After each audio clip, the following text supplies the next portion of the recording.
നിങ്ങളൊരു ടൂറർ ഗൈ ആണെങ്കിൽ നിങ്ങൾക്ക് എടുക്കാൻ പറ്റിയ പ്രാക്ടിക്കൽ ചോയ്സ് ആണ് ഈ കാണുന്ന adventure 250 because 19 inches in the front 17 inches in the back comfortable suspension comfortable seat അതേപോലെ തന്നെ കംഫർട്ടബിൾ റൈഡിംഗ് പൊസിഷൻ പിന്നെ അതേപോലെ തന്നെ ലുക്കിന്റെ കാര്യം പറയുകയാണെങ്കിൽ എല്ലായിടത്തും ഒരു ഡാർക്ക് ഇൻസ്പയർഡ് ലുക്സും കാര്യങ്ങളും കയറ്റിയിട്ടുണ്ട് മറ്റേ ആ ഒരു ടവർ ഹെഡ്ലൈറ്റും കാര്യങ്ങൾ കൊടുത്തിട്ടുണ്ട് വലിയൊരു ഫെൻഡറും കാര്യങ്ങൾ കൊടുത്തിട്ടുണ്ട് അപ്പോളോയുടെ ട്രാംപ്ലർ ആ ടയേഴ്സാണ് കൊടുത്തേക്കുന്നത് 100 in the front and 130 in the back ഞാൻ നേരത്തെ പറഞ്ഞ പോലെ തന്നെ 19 ഇഞ്ചസും 17 ഇഞ്ചസും ആണ് വരുന്നത് 320 in the front and 240 in the back disc ബ്രേക്സും കാര്യങ്ങളൊക്കെ കൊടുത്തിട്ടുണ്ട് പിന്നെ സസ്പെൻഷന്റെ ഭാഗത്താണെങ്കിൽ 200 ട്രാവലുള്ള ഫ്രണ്ട് സസ്പെൻഷനും അതേപോലെ തന്നെ 205 വീൽ ട്രാവലുള്ള മോണോഷോക്ക് സസ്പെൻഷനാണ് കൊടുത്തേക്കുന്നത് പിന്നെ എഞ്ചിനെ പറ്റിയിട്ട് ഞാൻ പറയേണ്ടല്ലോ 249 cc 31 PS and 25 newton metre of torque രണ്ടും 9250 RPM അതേപോലെ തന്നെ 7250 RPM respectively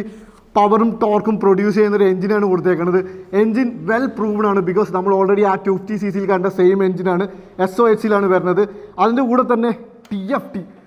well placed TFT നമ്മൾ ഈ ഇരുന്ന് ഓടിക്കുമ്പോൾ ഇതിൻ്റെ ഒരു കോക്പിറ്റ് വ്യൂ ഈസ് ഇൻസെയിൻ എന്ന് വേണമെങ്കിൽ പറയാം ഇത് 3.3 lakhs ഒക്കെ അടുത്തായിട്ടാണ് ഇതിൻ്റെ പ്രൈസ് റേഞ്ച് വരുന്നത് ഈ ഒരു പ്രൈസിൽ ഒരു പ്രോപ്പർ ടൂറിംഗ് മോട്ടോർ സൈക്കിളാണ് അപ്പോൾ ഇതിൻ്റെ ഡീറ്റെയിൽസ് ഒക്കെ അറിയാൻ വേണ്ടിയിട്ട് KTM തലശ്ശേരി ജസ്റ്റ് ഒന്ന് കോൺടാക്ട് ചെയ്താൽ മതി and this is me wait saying വീണ്ടും കാണാൻ വന്നിക്കാം ടിൽ ദെൻ